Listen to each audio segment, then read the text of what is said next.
구원받은 사람도 타락할 수 있나요? 이런 제목으로 함께 말씀을 나누고자 하는데, 히브리서 6장 4절에서 6절 말씀입니다. 다 같이 선포하겠습니다.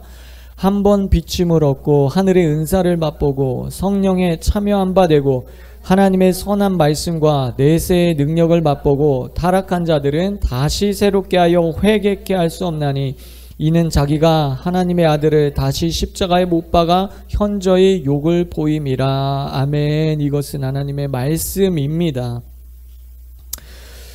요한일서 5장 16절에 보면 사망에 이르지 않는 죄와 사망에 이르는 죄를 구분하고 있는 것을 우리가 알 수 있습니다. 누구든지 형제가 사망에 이르지 아니하는 죄에 범하는 것을 보거든 구하라.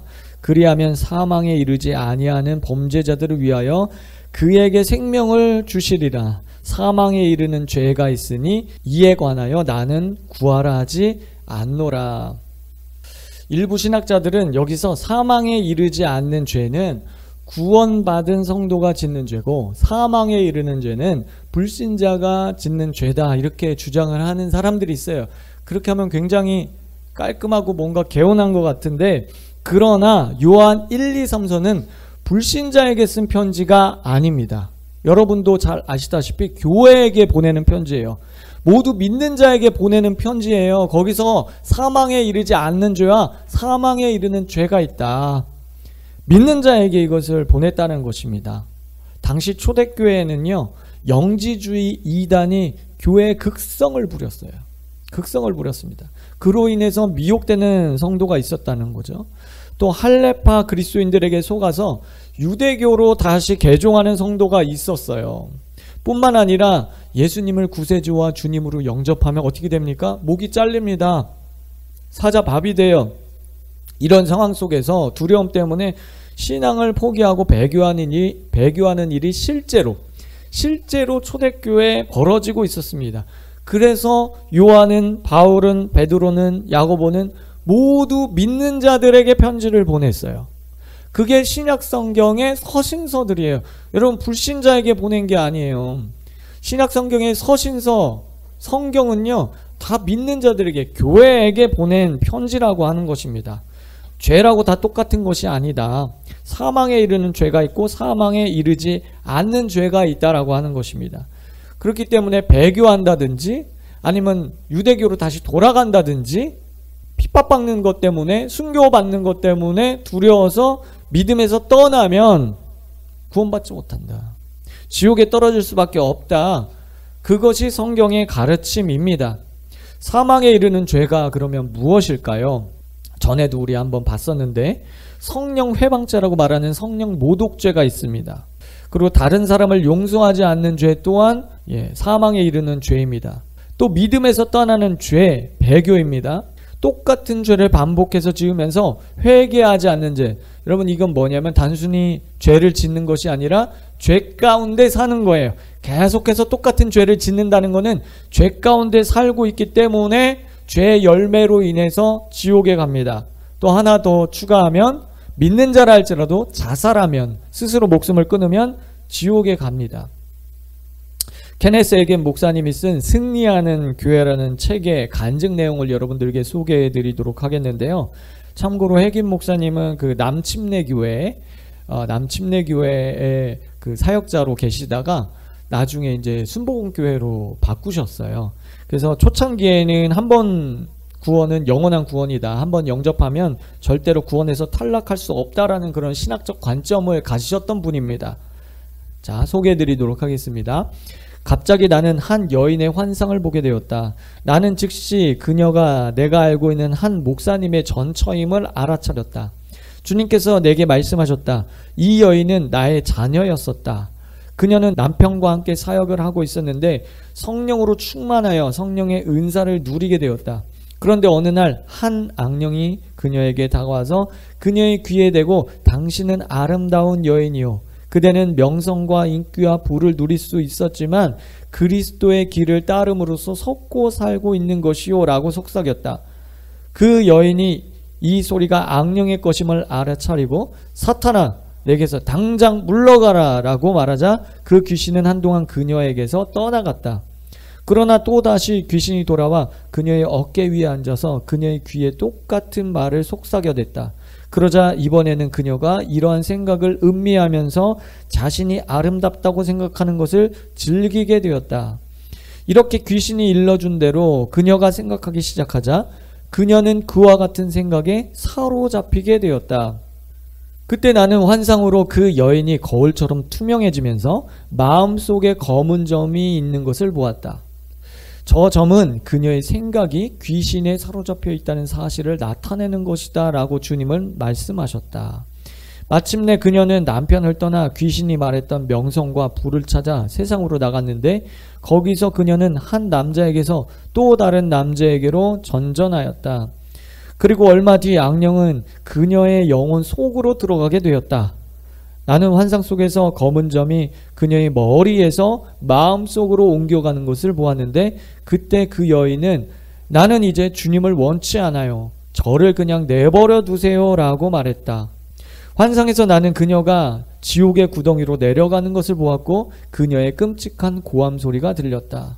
이 여인은 주님의 자녀였습니다. 그녀는 성령에 충만해서 주님의 사역에 참여하였습니다. 그런데 그녀가 이 생에 살면서 죄를 지었다고 해서 지옥에 떨어질 수 있다니요? 이해할 수 없습니다. 이건 정말로 저의 신학적 지식을 무너뜨리는 것이군요. 주님, 좀 더 설명해 주시겠어요? 라고 내가 물었다. 예수님은 나에게 아래의 성경 구절을 알려주셨다.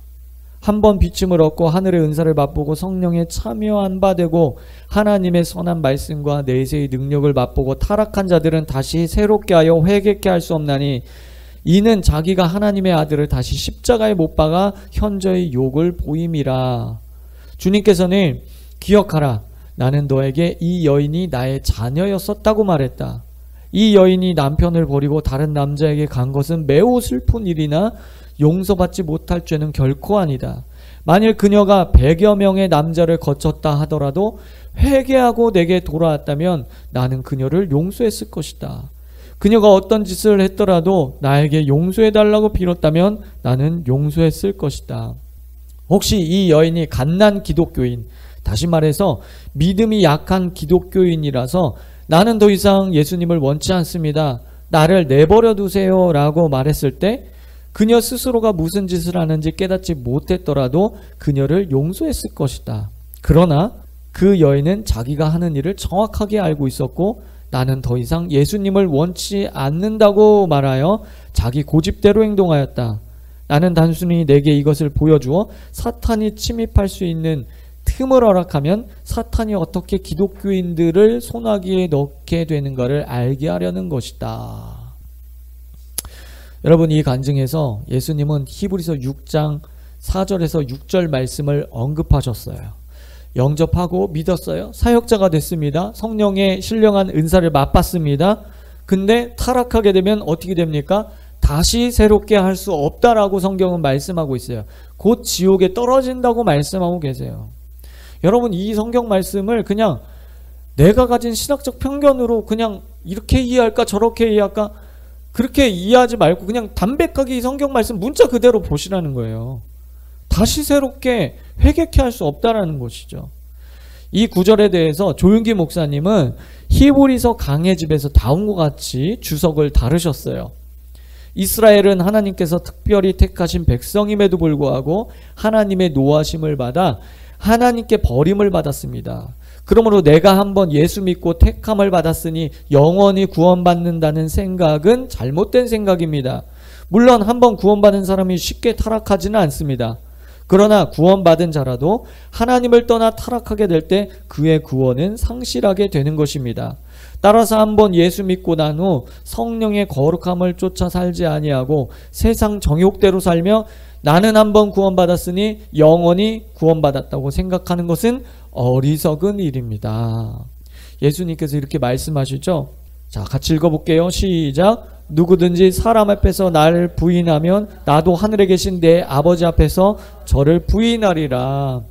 여러분, 저도 어렸을 때요, 수목교회에서 자랐지만 그 교회 담임 목사님이 굉장히 칼빈적인 구원론, 칼빈 신학에 이제 심취해 있던 분이었어요. 그래서 그분이 한번 구원받은 사람은 교회를 심지어 안 나와도 한번 영접했기 때문에 주님께서 버리시지 않는다. 아니 어떻게 하나님이 사람을 버리냐, 어떻게 부모가 자녀를 버리냐. 그렇기 때문에 절대로 버림받지 않는다, 구원받는다. 그렇게 이제 제가 어렸을 때부터 가르침을 받아왔고 그렇게 저도 믿고 살았어요. 근데 요런 구절 보면서 이게 거부감이 드는 거예요.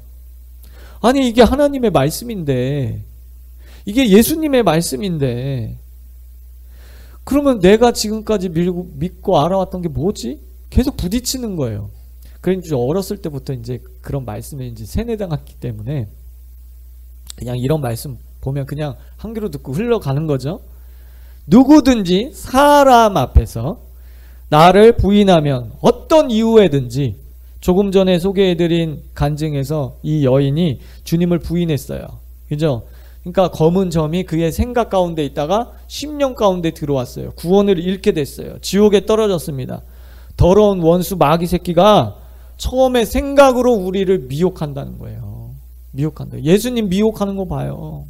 이렇게 해봐라, 저렇게 해봐라. 미혹하잖아요.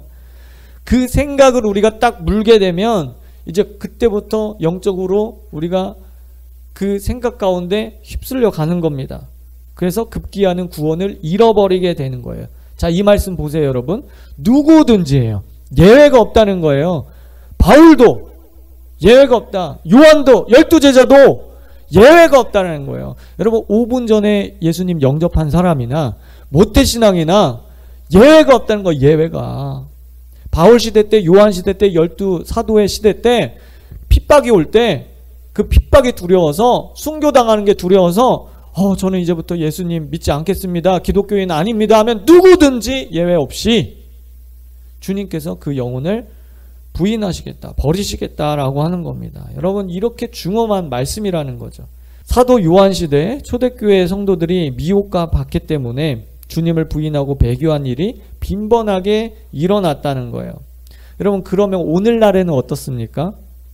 이슬람 테러 단체에 붙잡힌 그리스도인들은 이 말씀이 현실이죠. 현실이에요.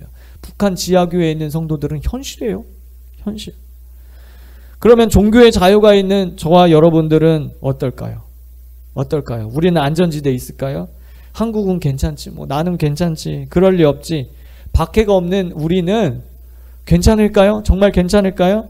여러분, 우리는 원수의 미혹에 더 취약할 수 있어요. 오히려 등잔 밑이 어둡다고 말세의 사람들이 세 가지 때문에 주님 믿음에서 떠난다고 그랬어요. 첫 번째는 자기를 사랑하는 거예요. 자기를 사랑하는. 두 번째 돈을 사랑하는 거예요. 세 번째 쾌락을 사랑하는 겁니다. 여러분, 쾌락하니까 뭔가 좀 이상하죠. 근데 오늘날로 바꿔볼까? 오늘날 현대식으로 단어를 바꿔볼까요? 자기 행복, 자기 즐거움, 자기 엔조이 때문에 신앙을 버린다는 거예요. 신앙을 버린다. 그리스도인들이 얼마나 자기 중심적인 그리스도인들이 많습니까? 돈, 그놈의 돈 밝히는 그리스도인들이 얼마나 많습니까? 즐거움과 행복만 쫓는 그리스도인들이 얼마나 많아요. 아니, 목사님, 그래도 그게 그렇게 지옥 갈 무서운 죄인가요? 그렇게 우리가 반문할 수 있어요? 그런데 여러분, 열처녀의 비유를 한번 생각해 보세요. 깨어있지 않는 자는 다 버림받는 거예요. 깨어있지 않는 자는. 우리가 뭐 말로 예수님 믿지 않겠습니다, 지금부터 기독교 신앙 버리겠습니다, 그렇게 말하지 않아도 깨어있지 않는 성도는 버림받게 됩니다. 버림받게 돼요. 잠자는 영혼들은 다 버림받게 된다는 것이죠. 마지막 때 원수 마귀가 그렇게 교활하다는 거예요. 사람을 그냥 막 홀리는 거예요. 여러분, 마귀가 처음에 에덴 동산에 나타났을 때 뱀으로 나타났습니다. 뱀으로. 그러다가 모세 시대 때는 불뱀이 돼요. 불뱀이. 그 예수님 시대 때는 이 독사의 새끼들아 독사가 됩니다.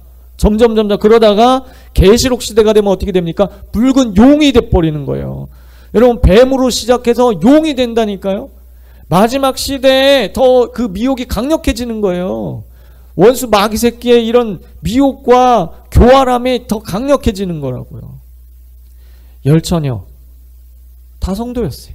다 주님의 신부였어요. 처녀, 거룩한 신부. 그런데 5 처녀는 미혹을 받아서 잠자고 있었어요. 그 버림받았어요. 자기를 사랑하는 것, 돈을 사랑하는 것, 쾌락을 즐기는 것, 세상이 좋아서. 그래서 잠자게 된다. 여러분, 심장마비는 콱 죽죠. 근데 암은 서서히 죽어요. 똑같아요. 죽는 거는 똑같아요.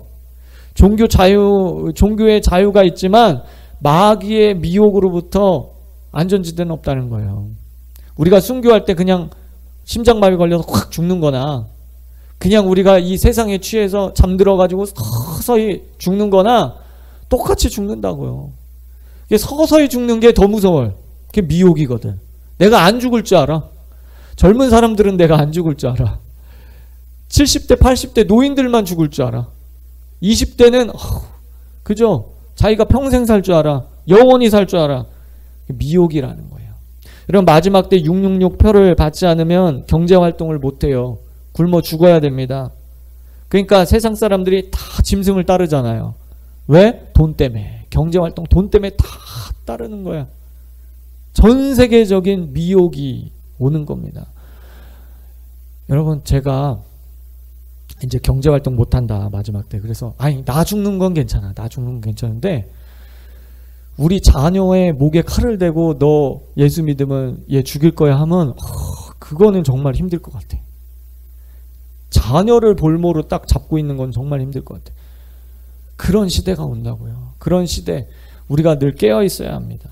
여러분, 그리스도인들이 동성애 찬성하고 동성애법 만들겠다는 자들에게 투표하고 기독교 사회주의라는 그런 단어 만들어내고 자유주의 신학, WCC, 종교통합, 인본주의, 진화론, 교회 안에 들어온 유신 진화론, 창세기를 신화 취급하면서 창세기 하나님 말씀보다 과학을 더 신뢰하는 그리스도인들이 얼마나 많습니까? 천국, 지옥 안 믿어요. 천국, 지옥 간증 들어도 안 믿습니다. 성령 사역하면 신비주의, 이단이라고 치부하고요. 잘못된 구원관, 구원파와 같은 구원관 전하는 목사님들이 수두룩해요, 여러분. 신천지 이단, 통일교 이단이 너무 많잖아요. 우리 코로나 통과하면서 기독교가 많이 줄었어요. 뭐 4분의 1로 줄었다, 5분의 1로 줄었다고 말들 하는데 그 사람들 다 어디 갔습니까? 카톨릭 가고요, 신천지 가고요, 이단에 빠지고요, 교회 안 나오고요. 그렇게 괜찮다 안전지대가 아닌 거예요. 저도 오늘 이 목사님께 들었는데 자기 교회 장로님이 돌아가실 때 그 장로님이 얼마나 믿음이 좋은지 교회를 몇 개를 개척했던 목사, 그 장로님이래. 근데 돌아가실 때 예수님 저주하고 죽더래. 자기가 얼마나 기가 막힌지. 여러분, 이렇게 믿는 자라 할지라도 미혹하는 게 마귀라고요. 마귀.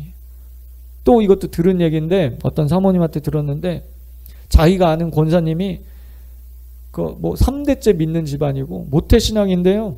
권사님이 돌아가시기 며칠 전부터 꿈에 막 마귀가 나와가지고 홀리는 거야.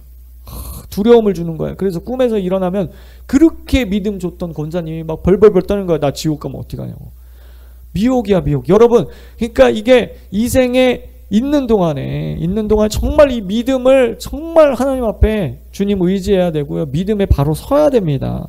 누구도 장담 못하는 거예요. 목사라고 아유, 목사 그까짓 게 뭔데. 장로, 권사 그게 뭔데. 뭐 마귀가 뭐 골라서 뭐 유혹하나? 시험하나? 그렇기 때문에 우리는 끝까지 믿음을 지켜내야 되는 것입니다.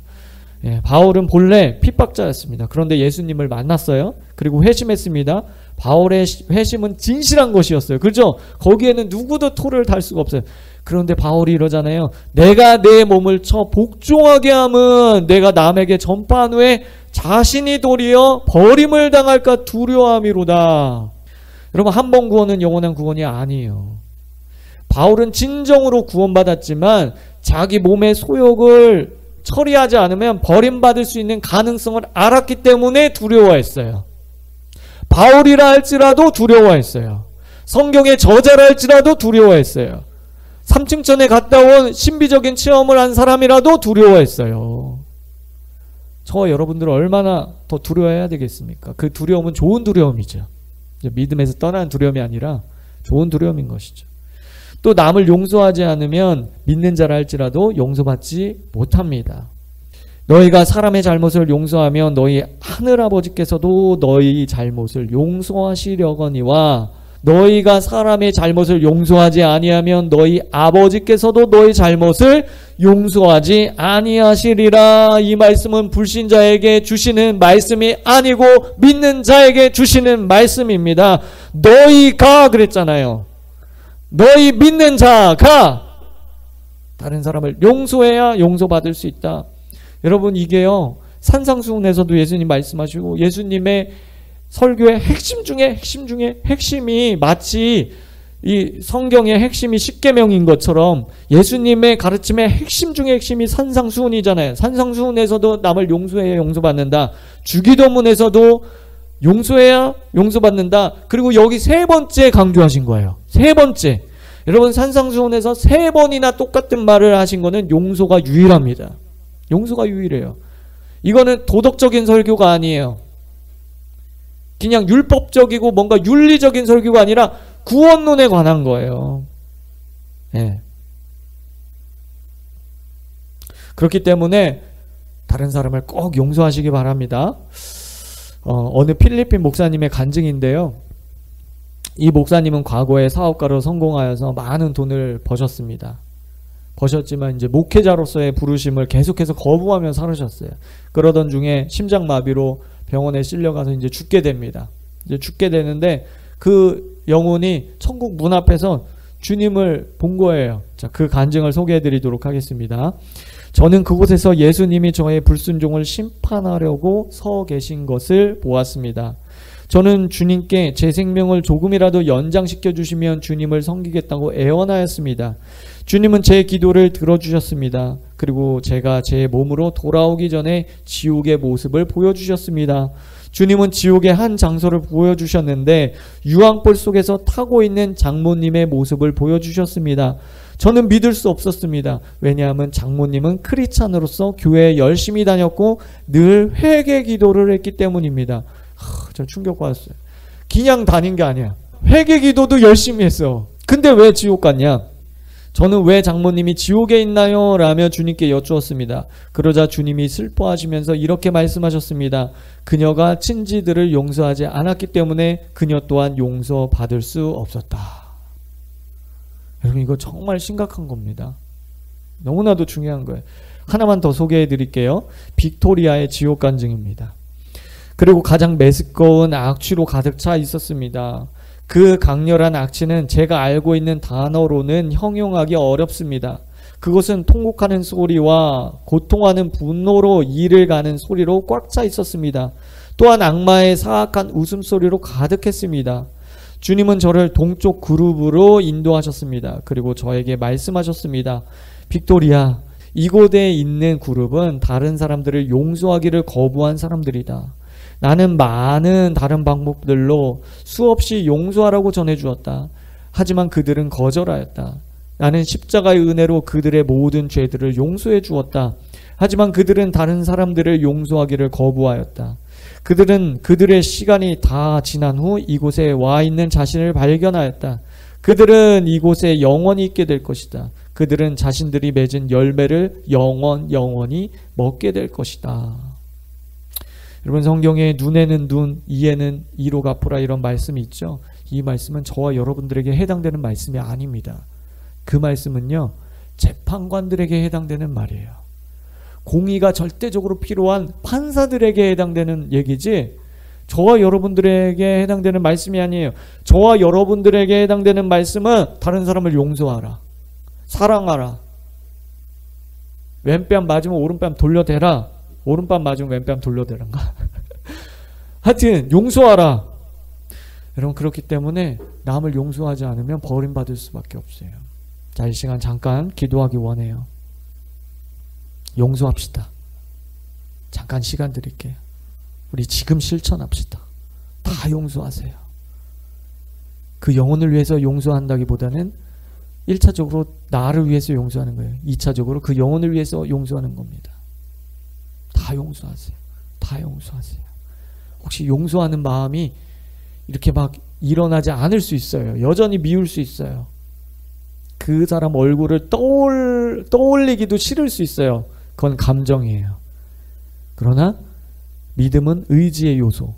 의지로 그냥 용서합니다 하는 거예요. 그 말 하기 싫어도 의지적으로 용서합니다 하는 거예요. 축복합니다 하는 거예요. 그런 감정은 뒤따라오든 뒤따라오지 않든 여러분 거기에 초점이 있는 게 아닙니다. 여러분 그래서 날마다 용서하시기 바라요. 사람인데 어떻게 안 미워하겠어. 어떻게 안 미워하겠어. 그러나 성경은 분을 내어도 하루를 넘기지 말아라. 해가 지도록 분내지 말아라. 요새 해가 진다는 거는 히브리 개념으로 저녁부터 하루가 시작되니까 하루 넘기지 말아라. 또 성경은 성령의 모독죄 역시 용서받을 수 없는 죄라고 말씀합니다. 그러므로 내가 너희에게 이르노니 사람에 대한 모든 죄와 모독은 사하심을 얻되 성령을 모독하는 것은 사하심을 얻지 못하겠고, 그렇기 때문에 구원받은 사람도 용서받지 못하는 죄를 지으면 지옥불에 던져질 수밖에 없다는 것을 여러분들이 꼭 명심하시고 마음판에 새기시기를 바랍니다. 추가적으로 자살하면, 스스로 목숨을 끊으면, 하나님이 주신 생명을 스스로 해치면 그러면 지옥에 갑니다. 이 자살에 관한 설교는 나중에 그냥 한 타임 해가지고 설교를 하도록 하겠습니다. 마지막으로 사망에 이르는 죄가 하나 더 있습니다. 그것은 죄 가운데 살면서 회개하지 않는 죄입니다. 고린도전서 9장 27절에 바울은 자신의 구원에 대해서 뭐라고 말하고 있습니까? 다 같이 시작. 내가 내 몸을 쳐 복종하게 함은 내가 남에게 전파한 후에 자기가 도리어 버림이 될까 두려움이로다. 바울은 육신의 소욕을 쳤어요. 왜 몸을 쳤습니까? 자신이 몸의 소욕을 치지 않으면 버림받을 수밖에 없다는 것을 알았어요. 그는 잘 알고 있었어요. 그래서 바울은 하나님이 아니잖아요. 여러분 바울도 우리와 똑같은 사람이에요. 육신의 정욕이 있다고요. 그걸 쳤다는 거예요. 마귀의 미혹이 있었습니다. 유혹이 있었어요. 그래서 그거를 쳤다는, 거기서부터 바울도 자유롭지 못했다는 거예요. 왜? 사람이니까. 그래서 욕심이 잉태하면 죄를 낳고 죄가 장성하면 사망에 이르게 된다는 걸 바울 자신은 잘 알았기 때문에 몸을 쳤습니다. 또 우리가 육신의 소욕만 우리가 생각하기 쉬운데 당시 초대교회 상황이 불과 같은 그런 박해가 있었다는 것이에요. 예수 믿으면 그냥 죽이는 거 아니에요. 길은 그냥 뒤집어 씌우고 거기다 불을 붙여요. 몸에다 불을 붙인다고요. 여러분 그 고통이 얼마나 심하게. 여러분 라이터로 손가락 1분만 지지고 있어봐. 그 1분이 1년 같을걸? 근데 온몸에 기름을 바르고 그냥 거기다가 불을 붙이는 거예요. 톱으로 켜고요. 몸을 찢고요. 피부를 막 벗기고요. 상상할 수 없는 그 핍박, 그것 때문에 못 견디고 배교하는 일이 종종 있었다라고 하는 것이죠. 그래서 요한도, 베드로도, 바울도, 야고보도 예수 믿는 성도들에게 끝까지 믿음을 지켜라. 어떤 일이 있어도, 무슨 일이 있어도 끝까지 믿음을 지켜야 우리가 이 구원에 이르게 된다라고 편지를 쓴 게 그게 신약의 서신서들이라는 것입니다. 우리가 한번 그런 말씀들을 읽어보도록 하겠습니다. 베드로후서 2장 27절에 그러므로 사랑하는 자들아, 불신자들아? 아니에요. 사랑하는 자들아, 믿는 자들입니다. 너희가 이것을 미리 알았은즉 무법한 자들의 미혹에 이끌려, 마귀의 미혹이죠. 너희가 굳센 데서 떨어질까 삼가라. 믿음에서 떨어진대요. 빌립보서 2장 12절 그러므로 사랑하는 자들아, 여기도 믿는 자들이에요. 너희가 나 있을 때뿐 아니라 더욱 지금 나 없을 때에도 항상 복종하여 두렵고 떨림으로 너의 구원을 이루라. 디모데전서 4장 16절 내가 내 자신과 가르침을 삼가 이 일에 계속해라. 믿음에 붙어있으라는 것입니다. 히브리서 3장 14절 우리가 시작할 때 확실한 것을 끝까지 견고히 잡고 있으면 그리스도와 함께 참여한 자 되리라. 디모데후서 4장 7절 나는 선한 싸움을 싸우고 나의 달려갈 길을 마치고 믿음을 어떻게 했다? 지켰으니. 계속 현재 진행형 지키는 거예요. 히브리서 8장 12절에서 13절 그러므로 형제들아 우리가 빚진 자로 돼 육신에게 져서 육신대로 살 것이 아니니라. 너희가 육신대로 살면 반드시 죽을 것이로되 이게 몸이 죽는다는 뜻입니까? 지옥 간다는 뜻이잖아요. 영으로서 몸의 행실을 죽이면 살리니. 마태복음 24장 13절 예수님의 말씀이에요. 그러나 끝까지 견디는 자는 구원을 얻으리라. 한번 영접하면 영원히 구원이다. 그 뭐하러 끝까지 견뎌? 뭐하러 끝까지 건드려? 그죠? 데살로니가전서 2장 3절 누가 어떻게 하여도 너희가 미혹되지 말라 먼저 배교하는 일이 있고 그랬어요. 배교라는 말 자체가 믿었다는 거 아니에요, 여러분? 불신자가 배교할 수 있습니까? 믿었다는 거잖아요. 배교, 이 교리를 배신했다는 거잖아요.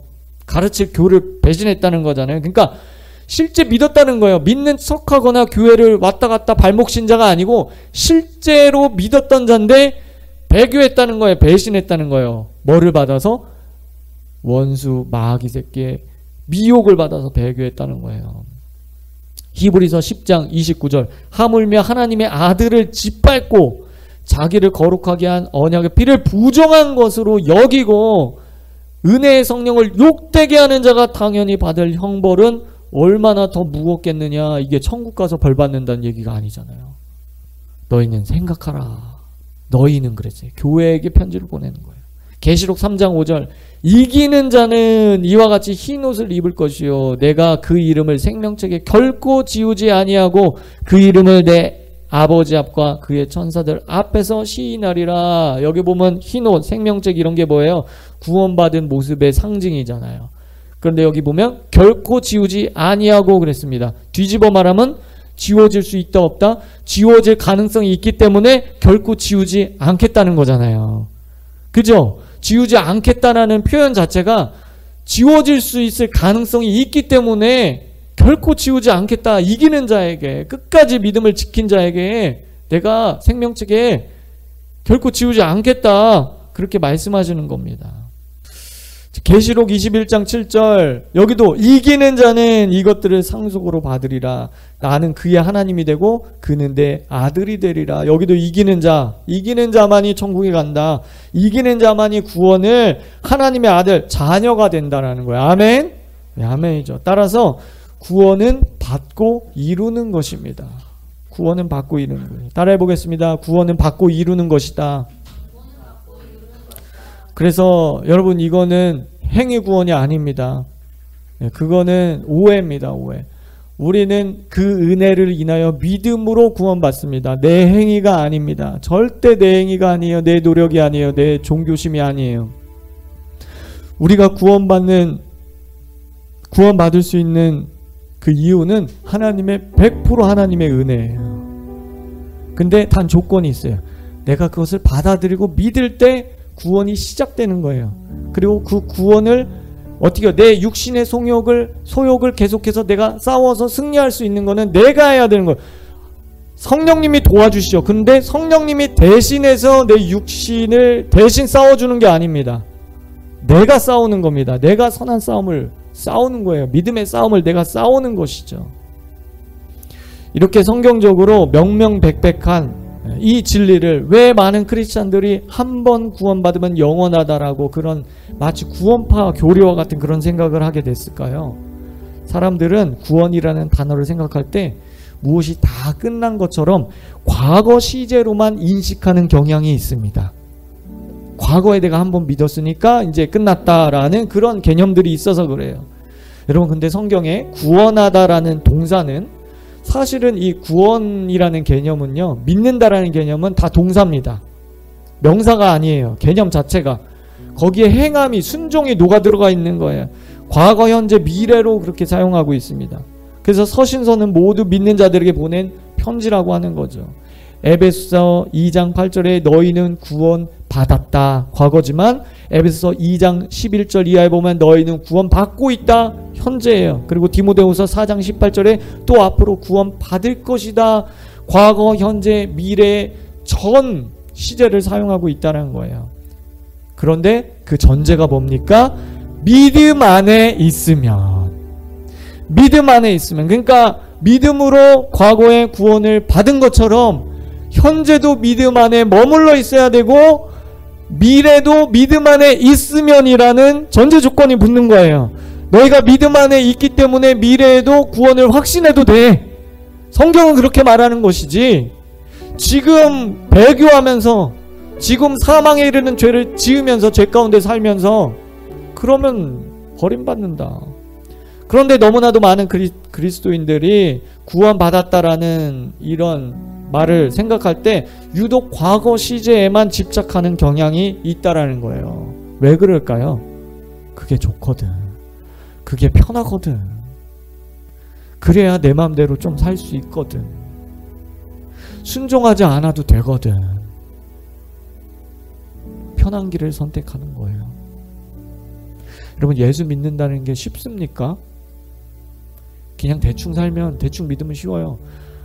여러분, 어떤 사람한테는 헌금하는 게 쉬운 게 아니에요. 그래서 저희 친척 중에 이모 계속 수십 년 전도하다가 지금 이제 전도 받아서 교회 잘 다니는데 헌금 내는 것 때문에 교회를 전도를 안 되더라고. 어떤 사람들한테는 그래. 그럼 어떤 사람한테 자기 부인하는 거 이거 쉬운 거 아니에요. 자기 혈기 내려놓는 거 쉬운 거 아닙니다. 바람 피던 사람이 그거 멈추는 거 그 중독이 있거든. 중독이거든. 도박하는 사람 그거 내려놓는 거 그 중독이거든. 그거 끊는 거 쉬운 게 아니에요. 그래서 여러분들은 다 착해서 예수 믿는 게 쉬울지 몰라도 대부분의 사람들은 자기 거 내려놓는 게 그게 쉬운 게 아닙니다. 그래서 구원받았다 했을 때 과거 시제에 머물러 있는 게 속편한 거야. 내 맘대로 살기가 좋다는 것이지. 마태복음 24장 4절에 예수께서 대답하여 이르시되 너희가 사람의 미혹을 받지 않도록 주의하라. 너희가 그랬습니다. 불신자가 아닙니다. 믿는 자가 미혹을 받는다는 것입니다. 또 보세요. 마태복음 24장 24절 거짓 그리스도인들과 거짓 선지자들이 일어나 큰 표적과 기사를 보여 할 수만 있으면 택한 자들이라도 미혹하리라. 물론 이 구절은 신천지나 통일교 이런 이단들을 가리키는 것이지만 마귀가 믿는 자들을 미혹한다는 점에서는 똑같이 우리가 적용할 수 있습니다. 할 수만 있으면 택하신 자들도 미혹하리라. 그냥 불신자나 믿는 자나 마귀는 그냥 아무나 다 가리지 않고 미혹하는 겁니다. 왜? 마귀는 도둑놈이니까. 도둑질하고 죽이고 멸망시켜요. 근데 여러분 그거 기억하세요? 도둑질하고 죽이고 멸망시키는데 도둑질하는 게 최종 목표가 아니에요. 죽이는 게 최종 목표가 아니야. 도둑질하고 죽여서 최종 목표 멸망, 지옥으로 데리고 가는 게 이들의 최종 목적이에요.